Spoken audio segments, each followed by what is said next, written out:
The very last verse in 1 John chapter 5 says, "Little children, keep yourselves from idols."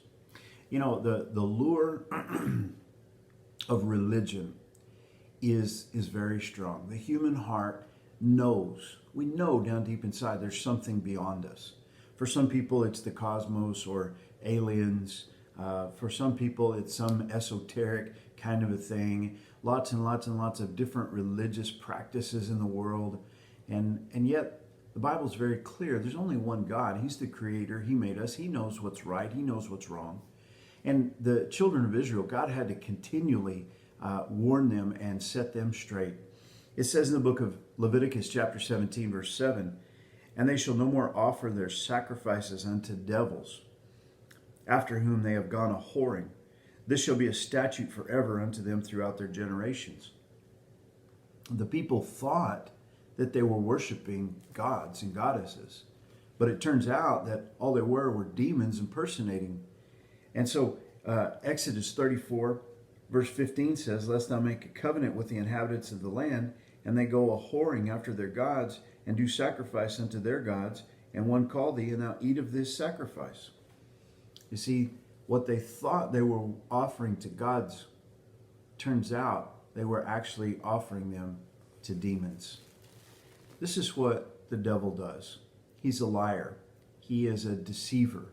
And he has deceived many, many, many in this world.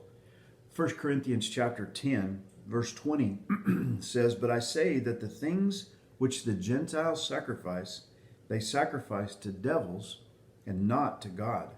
And I would not that you should have fellowship with devils."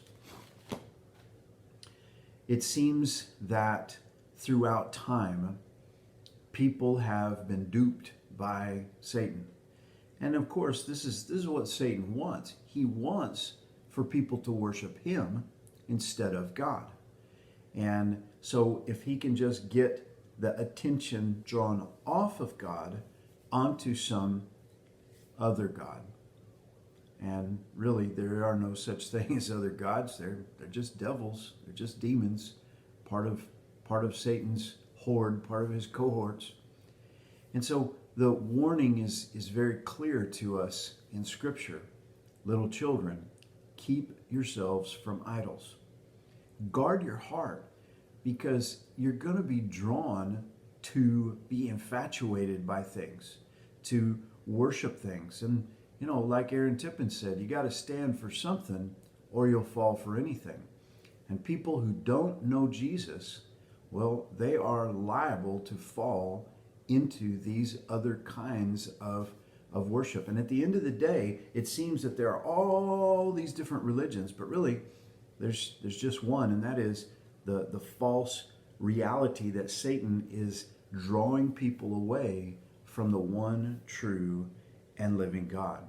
And so in Leviticus 18:3, it says there, "After the doings of the land of Egypt wherein ye dwell shall ye not do."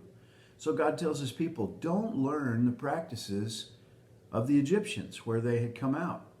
And he says, "And after the doings of the land of Canaan, whither I bring you, shall ye not do. Neither shall ye walk in their ordinances." So don't learn from people around you. Don't learn from the culture of the day. Don't learn the religious practices of all of these situations. Instead, God gave us his word. For the Israelites, Moses penned these words, the books of the law, the prophets, the Psalms, the Proverbs, the histories that are recorded, and all of these were preparing the world for the coming of Jesus. For you and I, we live during this time of the new covenant. We live in the church age. We have the New Testament. And still the warning is there. Little children, keep yourselves from idols.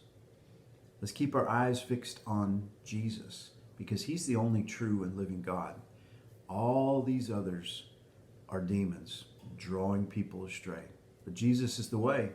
He's the truth and the life. No man comes to the Father but through him. God bless you. Hope you have a great day.